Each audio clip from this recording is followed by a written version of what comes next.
Hi, once again, welcome back to Obstetrics and Gynecology videos. Today, we are going to see the minor disorders of newborn. The first 24 hours after the delivery is very crucial and very critical in the life of a newborn. And this is the period where the transition of life is happening from the intrauterine to the extrauterine life. During this transition, one or other minor problems can be seen in the normal newborns, and it is a responsibility of a nurse to reassure the patients and reassure the family members and parents about these minor disorders.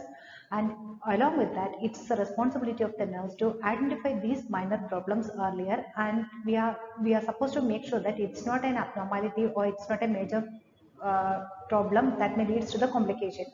So we have to go through these minor disorders, we have to assess it, and we have to make sure that it's a minor problem only and does not need further treatment or procedures. And the same should be communicated to the family and parents well, so that they will get a relief. So the first minor disorder that you can see in all the baby is vernix caseosa. That is a cheesy-like substance you can see over the body of the baby. That is whitish, adherent, cheesy-like covering over the skin of the newborn will be there, and it is produced by the epithelial cells breakdown, and actually it facilitates the passage of baby through the birth canal, and it prevents the transepidermal water loss, and it helps the baby for maintaining the body temperature, and it protects the delicate skin of the baby from the amniotic fluid, and it acts as a barrier against the bacteria also. So these are the functions of this vernix caseosa. In the uterus, it is protecting the skin of the baby from this amniotic fluid, and it acts as a barrier for the bacteria. And in the extrauterine life, mainly it helps for the maintenance of temperature of the baby, body temperature of the baby. So actually it is not recommended to remove it for the cosmetic appearance. After the birth, if the baby is covered fully with a white cheesy like substance, it may not be looking good for you. So the parents may try to remove it. Actually, if you are removing it, the temperature balance of the baby may change. So it is better to leave it over the skin, and usually it will fall off or it will disappear within 1 or 2 weeks after the delivery. Next is erythema neonatal. That is overall bluish or reddish color of the skin of the baby you can see, and it usually appears in the transition period, and it can occur when the infant has been stimulated or over oxygenated or overheated. Usually that redness will be there if the baby is getting overheated or if over oxygenated like that. And this phenomena will last only for few hours. Usually it will disappear within few hours. Next is acrocyanosis, that is bluish discoloration of the hand, feet and perioral area. Particularly the palms and soles are blue, and the skin mucosa are spared. And it is due to the immature peripheral circulation, and it may get exaggerated, or this bluish discoloration may increase during the cold temperature. When the baby is getting exposed to the cold climate, it may worsen, and usually it will disappear within few hours after the appearance of this bluish discoloration. And the differential diagnosis, it may be mistaken as hemodynamic instability or central cyanosis. Sometimes you may think that the baby is not getting sufficient amount of oxygen, that's why this bluish discoloration has occurred. It may not be due to that, it may be due to the immaturity of the peripheral circulation only. That doesn't mean that the baby is not getting proper oxygen. And next is breast engorgement, that is bilateral fullness of both breast. You can see it in the case of female baby and even in the case of male baby also. And overlying skin shows no signs of redness, warmth or tenderness. Or if you are observing over the skin the signs of infection or redness or tenderness, such things will not be there over the skin. And usually it will resolve, it will reduce spontaneously, and it is not required any type of intervention, and it is due to the high level of maternal hormones. When the sudden withdrawal of maternal hormones are occurring, due to that only it is happening, and it will disappear without any treatment. And it is not recommended to squeeze the nipples or breast, uh, because if you are doing that, there is a chance for getting infection in the local area. Some are having the habit of squeezing and expressing the witch's milk. That is, sometimes breast milk also may produce from the breast of the baby. So some are having the habit of expressing this milk for reducing the size of this engorged nipple. But actually it is not recommended, because if you are doing that, there is a chance for getting infection for the baby. Usually it will get subsided once if the effect of maternal hormones are decreasing. Next is Erb's palsy. That is, it is due to the injury to the fifth or sixth cranial nerve. That is, it is due to the injury to the brachial plexus, and it is associated with the difficult delivery. Frequently, usually it will happen in the babies those who are having more birth weight. That is, if the weight of the baby is more than 4 kilograms, there is a chance for difficulty in the, especially in the delivery of the shoulder. Otherwise, if you are applying excessive traction during the delivery of the head, this may happen. That is, there is a chance for getting injury to the cervical plexus. And if the baby is having this Erb's palsy, spontaneous arm movement on one side will not be there, and the forearm will be extended and pronated as like it is shown in the figure. Other hand would be having any problem. And wrist are separated and there is normal grass. This improve in 90, automatically it will get improved in 90% of the cases. And if there is no recovery even after 3 months also, you can go for the surgical exploration and nerve grafting, and it should be contemplated within the first year of life.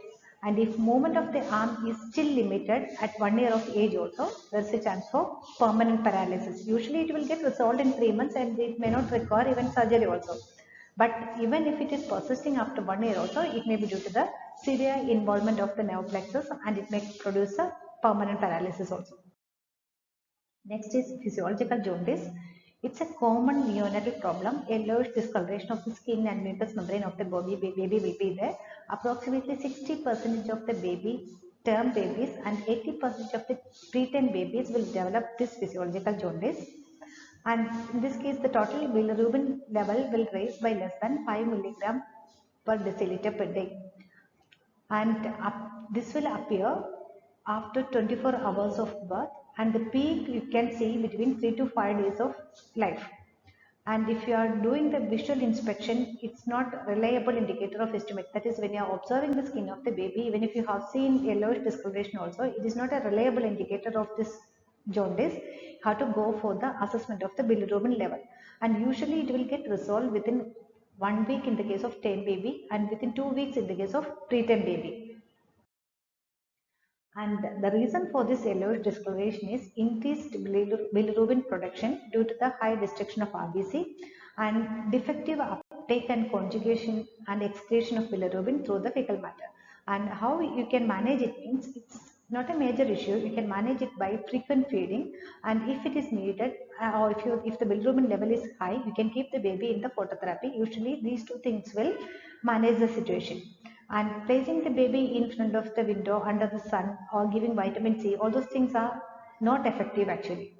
Instead, you can keep the baby in the phototherapy, and you can advise the mother to feed the baby frequently so that this high amount of bilirubin will get excreted through the fecal matter.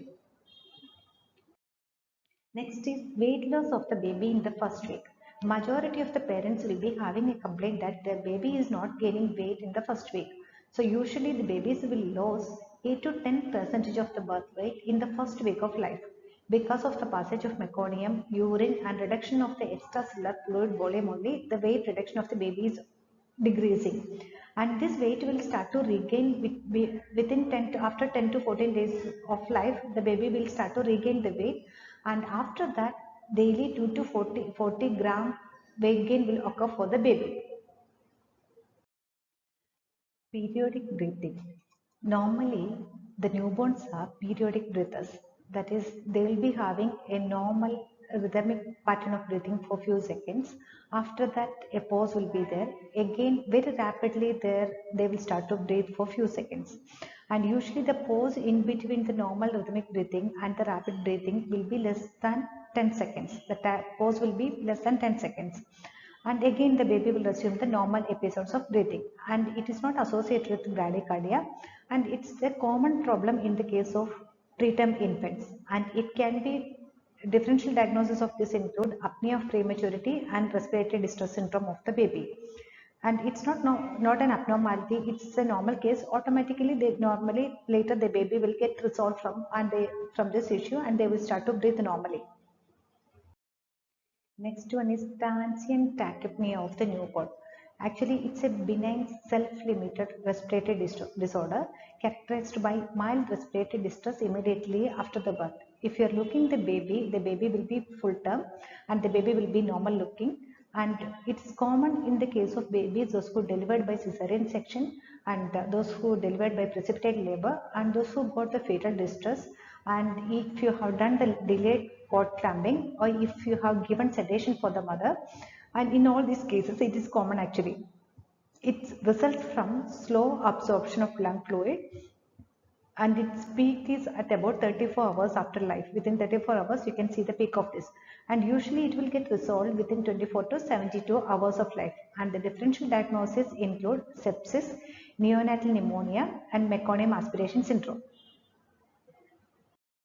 Next minor disorder is vomiting, that you can see in majority of the babies, and it's a common problem among the newborns.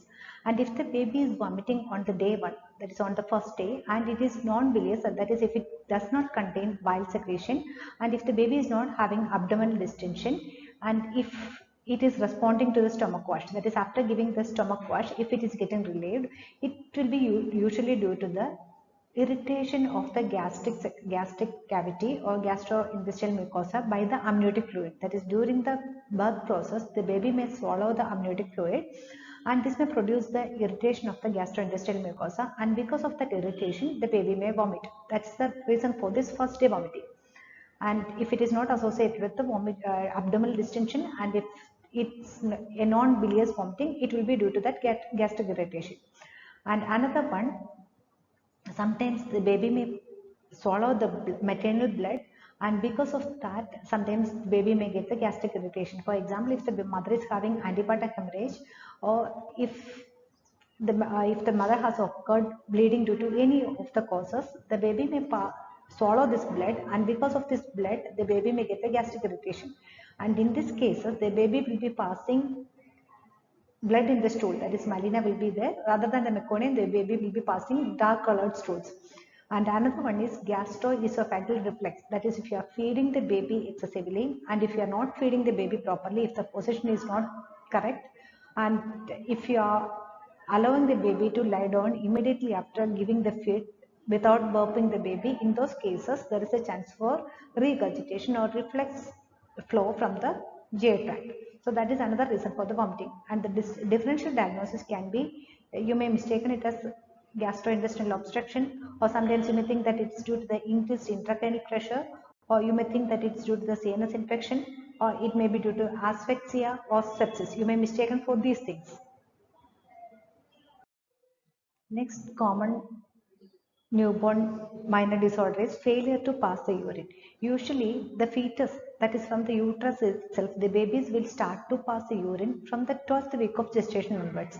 And after the delivery, usually the baby will pass the urine within 48 hours of birth. And in case if the baby is not passing the urine within 48 hours, you have to do the further investigations.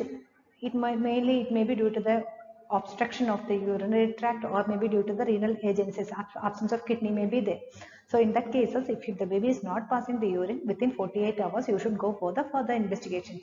And in the normal case, the baby will pass the urine 6 to 12 times in a day, and usually when the baby is passing the urine, the baby may cry due to the discomfort of the full bladder, and after passing the urine also sometimes the baby may cry due to the wet napkins. And if the baby is crying before and after passing the urine, it's not an abnormality, it's normal only. And another common problem is failure to pass the meconium, that is failure to pass the fecal matter. Usually the baby will pass the meconium within 12 hours after the delivery. 98% of 99% of the term infants and 95% of the preterm infants will be passing the meconium within 48 hours after birth. Even after one day, within 24 hours, if the baby is not passing the meconium, if the baby is not passing the fecal matter, in that case you should go for the further investigations. and usually the baby will pass within 24 hours, and within 1 to 2 days the meconium, that greenish colored stool, will get changed and it will become yellow and seedy stools. Normal, the baby will come to the normal ball pattern. And in case if the baby is not passing the meconium within 24 hours, it may be due to the imperforate anus or maybe due to the functional intestinal obstruction, that is Hirschsprung's disease. So you can suspect these cases. So you should go for the further investigations if the baby is not passing meconium within 24 hours after delivery. Next is bowel pattern and constipation. Usually, constipation is not a problem for the newborn.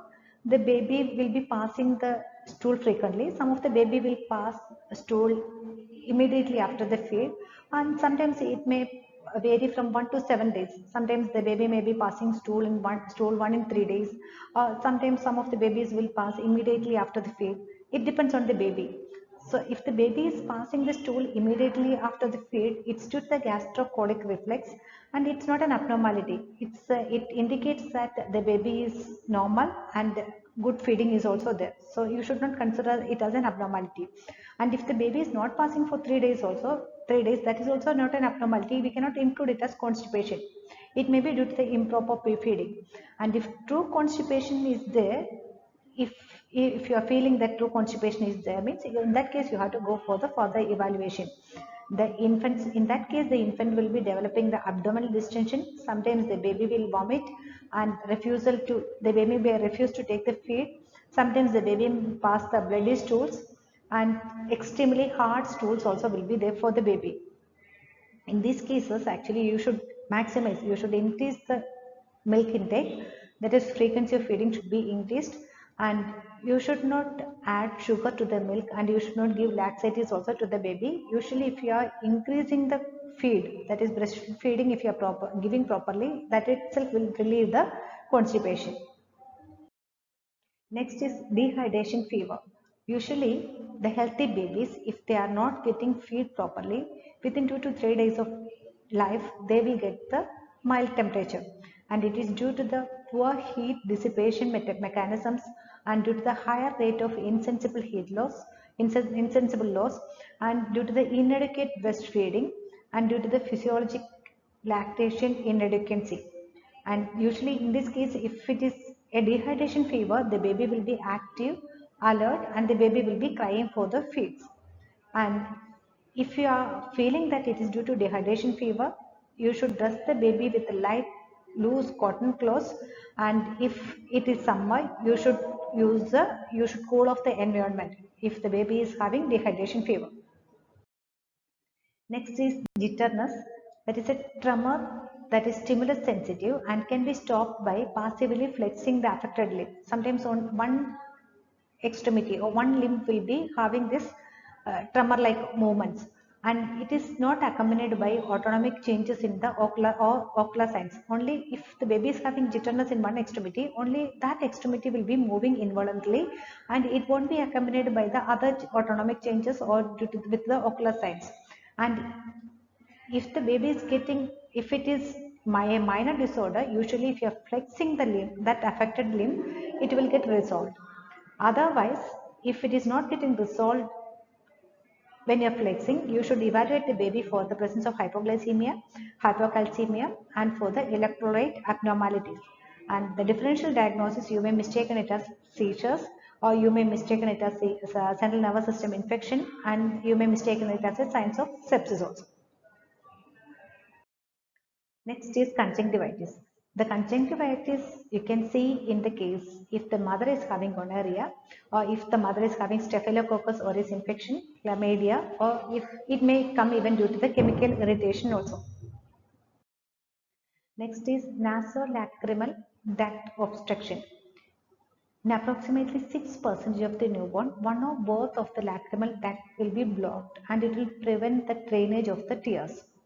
The affected children will be, you may feel that the baby is having excessive tears because of the blockage. The baby will be passing it will be coming out instead of getting drained into the nasolacrimal duct, it will be coming out, and you may think that the baby is crying excessively. And usually without any treatment, within 6 to 12 months after life, it will get resolved, it will open automatically. And in case if it is not getting open, you can just apply warm compresses over the area, or you can massage from the outer to the inner canthus of the eye. These two things may help for opening the blocked nasolacrimal duct. And even after that also, if it is not getting open, you should go for the further investigations. You should see whether the baby is having any infection, and if it is there, means you should treat with antibiotics. Next is umbilical sepsis. Usually the umbilical cord will fall within 7 to 10 days, and the wound will get healed within 15 days. If there is a redness or swelling around the umbilicus, or if pus formation is there, it shows the signs of infection. It's a sign of infection. And if the redness is less than 1 centimeter diameter, and the surrounding area is, that is the surrounding area is, that redness, red area is less than 1 centimeter, and if there is no other signs of infection, that is pus formation or all those things are not there, means only you can do the local cleaning and you can apply the antiseptic solution over there, and usually it will resolve the problem. But if the redness in the surrounding area is more than 1 centimeter, and if there are signs of sepsis, in addition to the local therapy, you are supposed to give the antibiotic also. Otherwise, there is a chance for getting the systemic infection. The complications include cellulitis and the sepsis. Next is excessive crying in the newborns. And it's a common problem for almost all the baby. It may be due to the hunger, or maybe due to the thirst, or maybe due to the nasal blockage, or sometimes if the baby is having any sort of pain or discomfort, if the baby's bladder is full, if the baby is passing hard stool, painful evacuation will be there, or if the napkins are wet, if the baby is having intestinal colic, or if hypertension, that is hypoxia, is there. In these cases the baby may cry, and in all the cases you should not think that the baby is crying only because of this. Sometimes the baby may get an insect bite, or sometimes the baby may be having otitis media, or sometimes the baby may be having intussusception volvulus, or sometimes they may be having bone or joint sepsis, unapparent trauma, or inaccurated hernia. All those things also can be there. So if the baby is crying excessively for a long time, you should go for the further investigations. And next common problem is evening colic. So this will be associated with the crying, with flexion of thighs and flushing of the face, with a frowning at a precise time, especially in the evening, and last for a couple of minutes or hours. And this will start from the second week, and the peak of this evening colic will be coming around 6th week, and usually the baby will get this problem will get resolved within 4 months of age. And if excessive crying is there, and if colic cry, it's a cyclic colic pain, and even if you are holding, and if you are cuddling, and if you are rocking the baby also, if it is not getting relieved, you can give the antispasmodic drops for the baby. And if you are suspecting the colic daily, you can give it 30 minutes before the usual time of onset, so it will relieve the problem of the baby. Otherwise, you can give hypoallergenic formula. That is, if the mother is breastfeeding, you can give the diet for the woman in such a way that the diet should be the diet which is given to the mother should not be producing gas, and it should not be a allergic diet.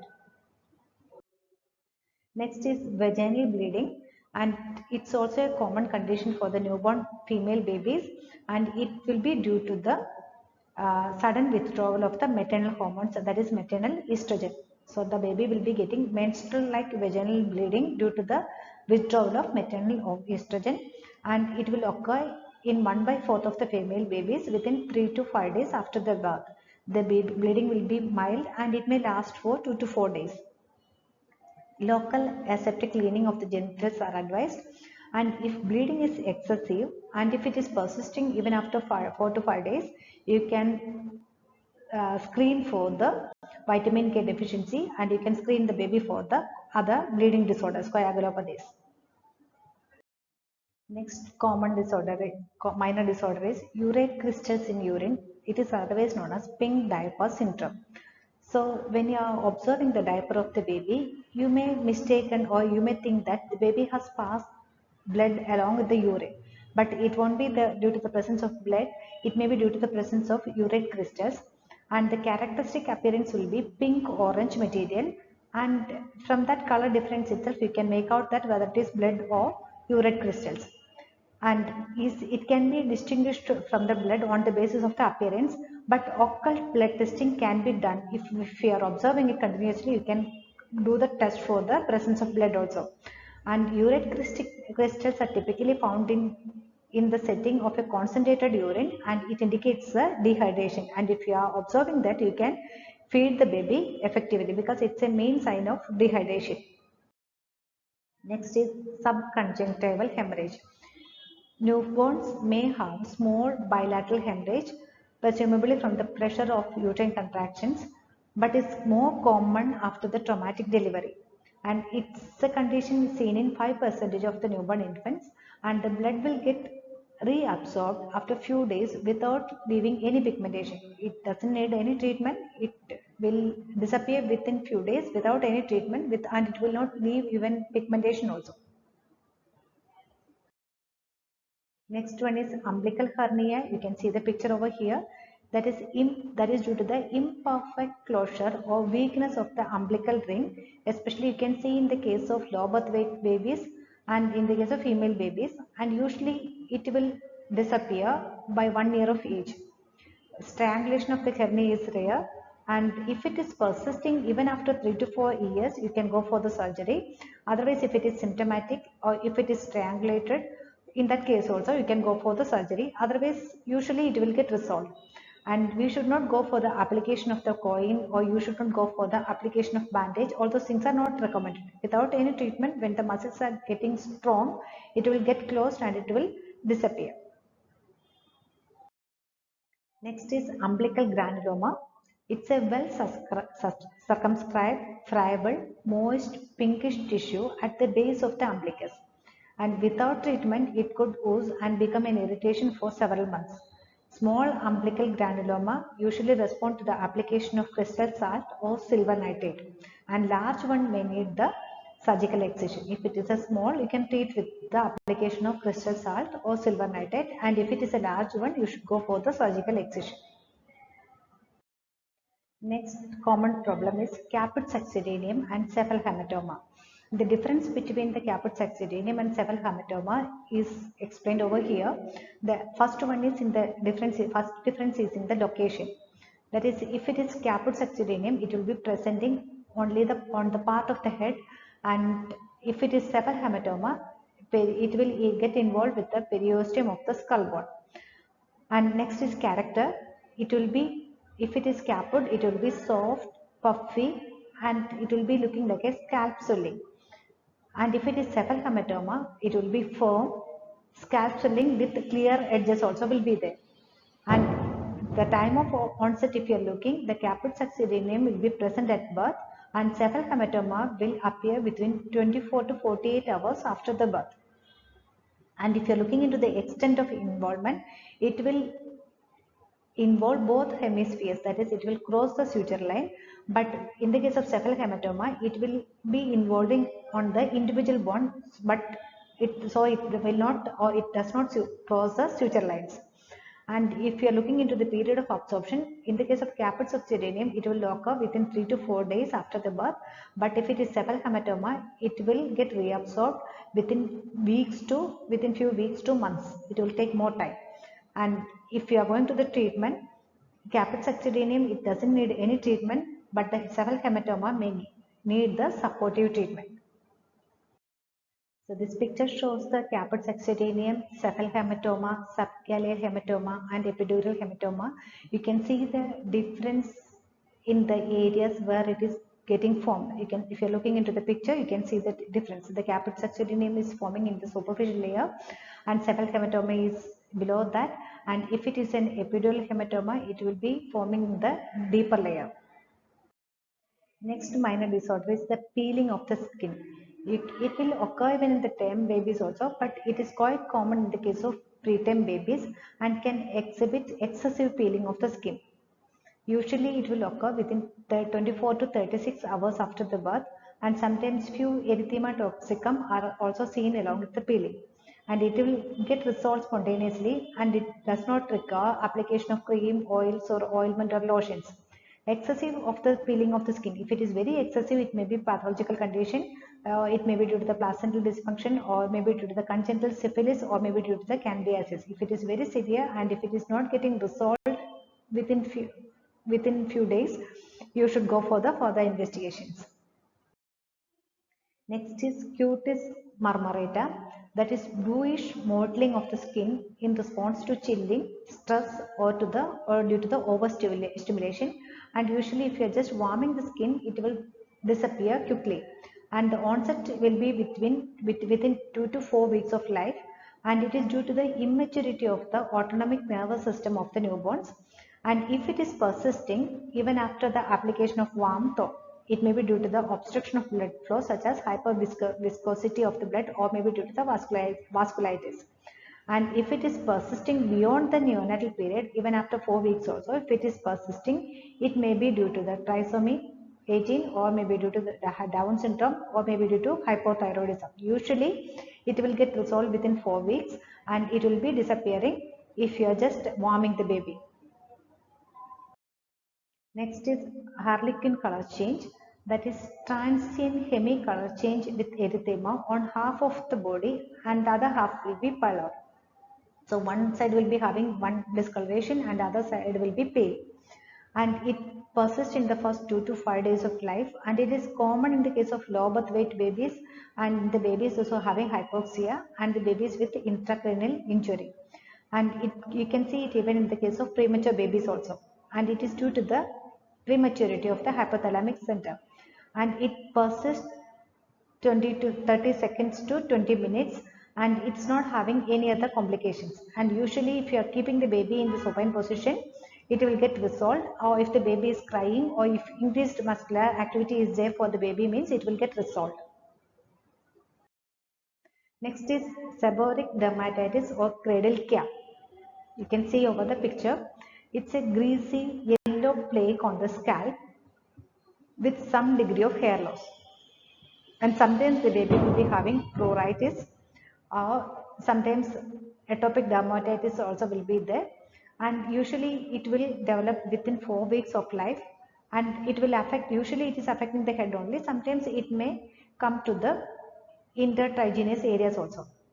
And treatment options include, you can just do the gentle scrubbing, and you can apply Vaseline. You can use a soft brush for removing the scales, and if it is not getting resolved, you can give corticosteroids, you can give an antifungal agent also. Usually if you are just cleaning and if you are just removing by the scrubbing, it will get resolved.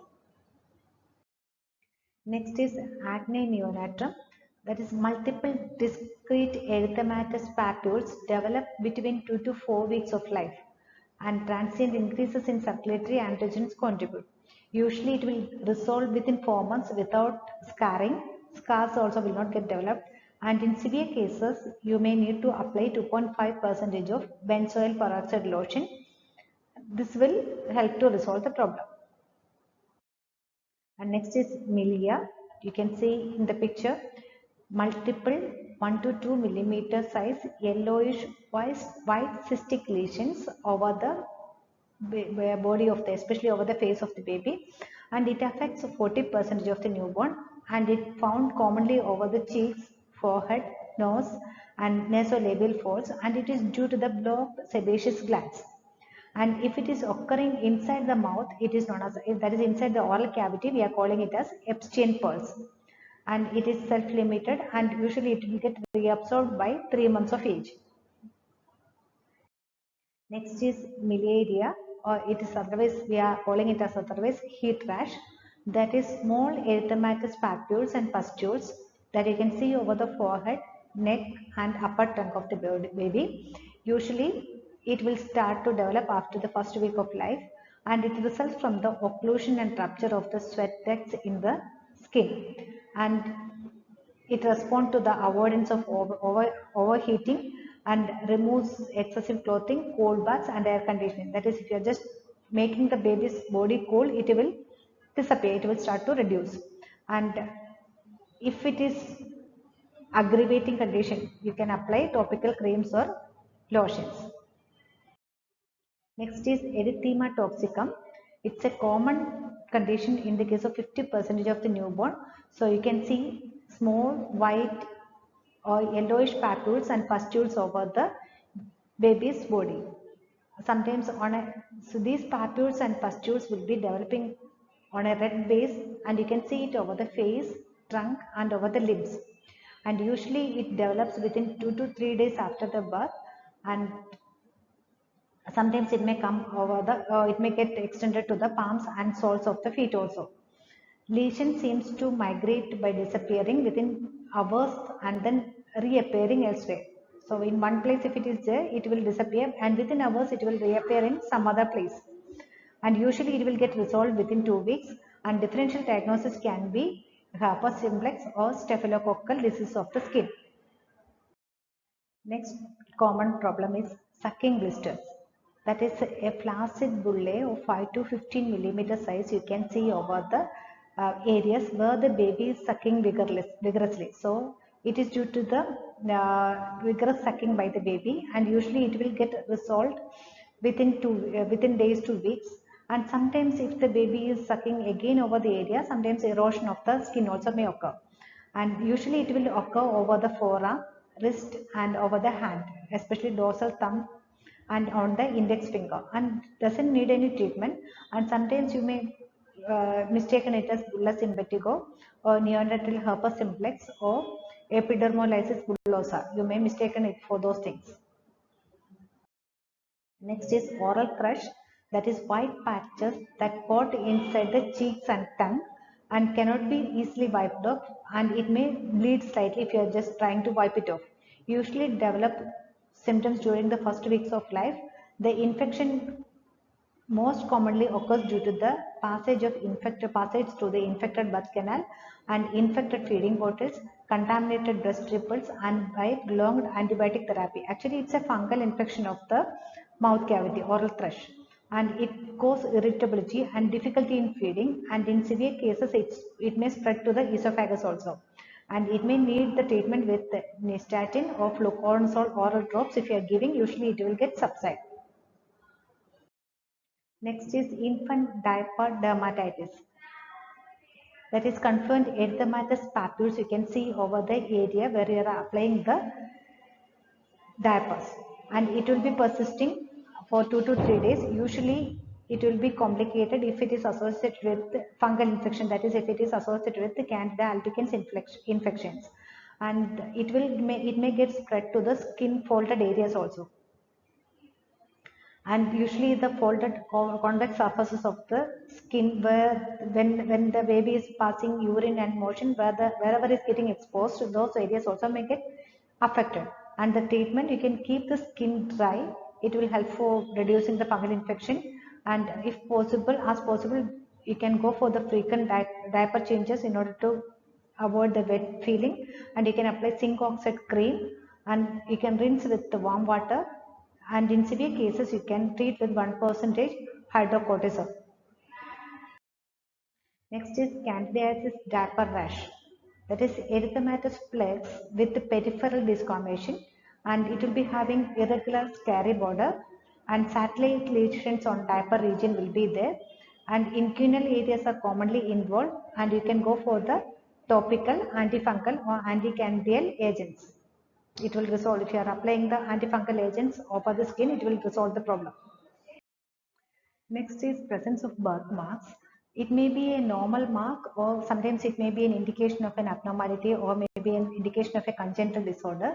So the usual normal birthmarks or minor disorders are Salmon's patch, Mongolian spot, hemangioma, port vein stain, and melanocytic nevus. Salmon patches, or it is otherwise known as nevus simplex. It is reddish or pink patches on the forehead, nape of the neck, eyelids, nose, and upper lips of the baby. And these are commonly mistaken for bruising, and usually it will disappear after 2 years of age. Next pigmentation is Mongolian spot. It's blue or bluish black macros that can occur anywhere over the body, but usually it will occur over the back and over the buttocks, and it is due to the deposition of normal pigments which are giving color to the skin, that is deposition of melanin pigments, and malignant degeneration usually will not occur, and it may be mistaken it as a bruise because of the child abuse, and usually it will disappear within 4 to 5 years, and if sometimes it may get even persisted during the adulthood also, and the differential diagnosis you may mistaken it as a bruise or you may mistaken it as a birth trauma. Next one is spot vein stain. It's a permanent birthmark that initially it will be looking like pink, but later it will become darker and it will be red and purple when the child is growing. And usually it will be unilateral and appears on the face or neck, but it can occur even in other parts of the body also. And the treatment laser, you can go for the laser therapy, and if it is a choice, if it is having a cosmetic effect, you can go for the laser therapy for the removal of that, otherwise it will remain as a permanent birthmark. Next problem is congenital melanocytic nervous. So it can occur or it may come in 1% of the newborns, and its size also may vary from few millimeters to few centimeters, and it may be a flat lesion or it may be a raised lesion or it may be with the hair, or its color also may be different. Sometimes it may be a pinkish tan or it may be brown or black, and there is a chance for increased development of malignant melanoma. That's the main problem with this congenital melanocytic nevus. So if it is there, if you have observed the presence of this CMN, immediately you should go for the removal of this. Maximum thing you can wait for the 1 year for the removal of this. Up to 1 year of age you can wait for the removal if you are expecting complications for the removal. And regardless of the size, whether it is small one or large one, you should go for the excision of this, otherwise there is a chance of getting malignant melanoma. Next is cafe or late spot. That is light brown and coffee colored permanent birthmark over the skin. It may be present at birth or developed during the childhood. This cafe lot spot may be found at any part of the body, and 1 to 3 cafe late spots are common in normal children, and presence of 6 or more with a diameter of greater than 0.5 centimeter is highly suggestive of neurofibromatosis. So if its number is more than 6 and if its size is greater than 0.5 milligram, 0.5 centimeter, in that case you should go for the further investigations. So thank you for watching this video. In this video, we have seen the major minor disorders of the newborn, and we have seen how to manage this. And the main responsibility of the nurse, if you have seen such a minor disorder, you have to identify the complications and you have to reassure the family. Thank you for watching this video. Bye.